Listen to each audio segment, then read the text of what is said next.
Sehingga tidak ada satu bentuk Islam yang lebih asli daripada yang lainnya. Karena dia mengingatkan bahwa setiap upaya menyatukan umat Islam dengan memaksakan satu versi Islam, baik mazhab, tafsir maupun budaya tertentu, itu justru melahirkan perpecahan baru.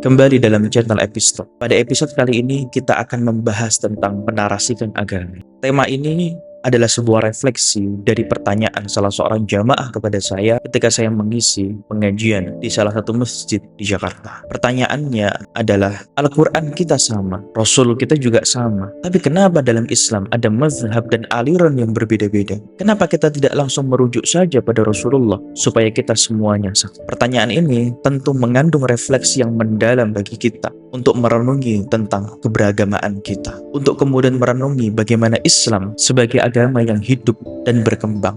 Islam tentu bukanlah teks mati, tetapi ia adalah tradisi yang dinamis, yang dipengaruhi oleh sejarah, budaya, sosial, dan sebagainya. Untuk memberikan jawaban itu, tentu saya tidak akan melihat dari sudut pandang fikih maupun usul fikihnya, karena dari sudut pandang tersebut tentu sudah banyak yang memberikan jawaban. Saya ingin memberikan kacamata sebagai jawaban atas pertanyaan itu melalui historis dan antropologis. Dari sudut pandang historis kita akan melihat bagaimana perkembangan Islam dari Rasulullah hingga sekarang, yang kemudian bersentuhan dengan geografi yang berbeda, budaya berbeda, nilai-nilai sosial yang berbeda, yang terbentang sepanjang zaman dalam ruang dan waktu yang berbeda.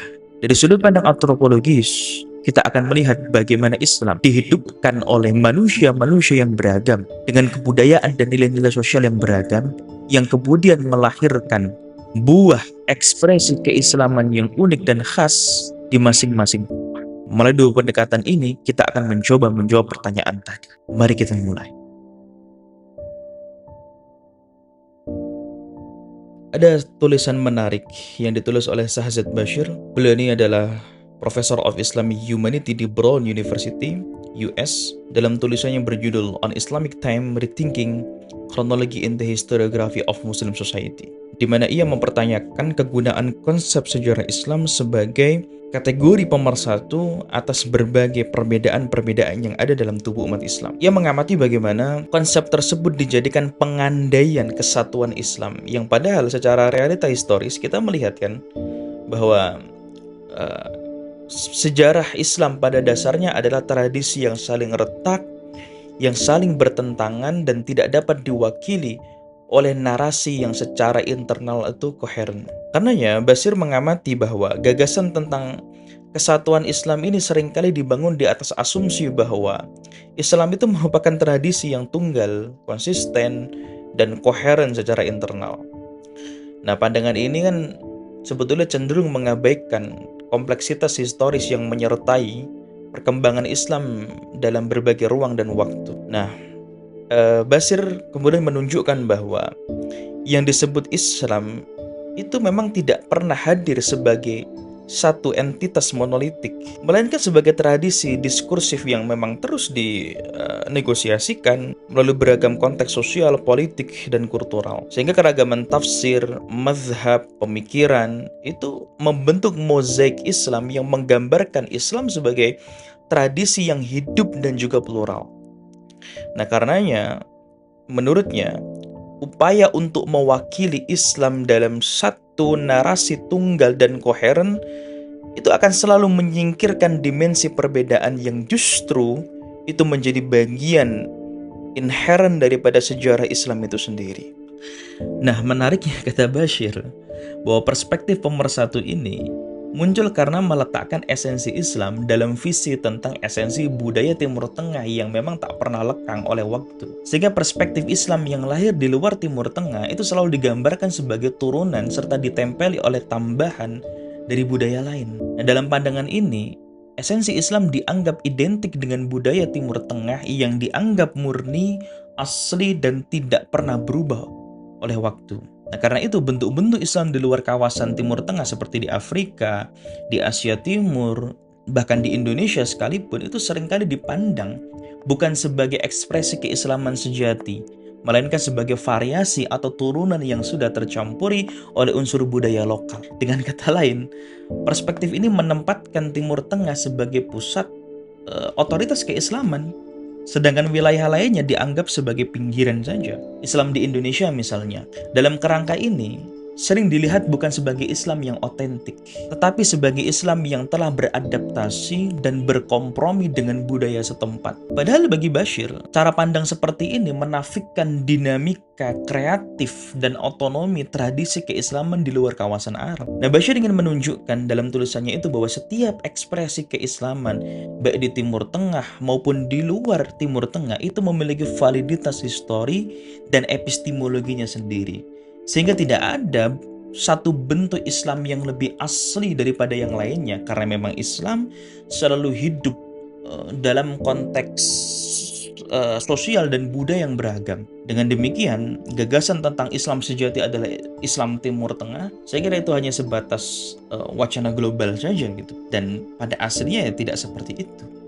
Karena itu, bagi Bashir, ketika kita memahami secara realita historis ya bahwa adanya retakan-retakan di dalam tubuh Islam itu sendiri dan pengakuan kita atas hal itu, maka itu tidak menandakan bahwa Islam itu adalah agama yang lemah, tidak.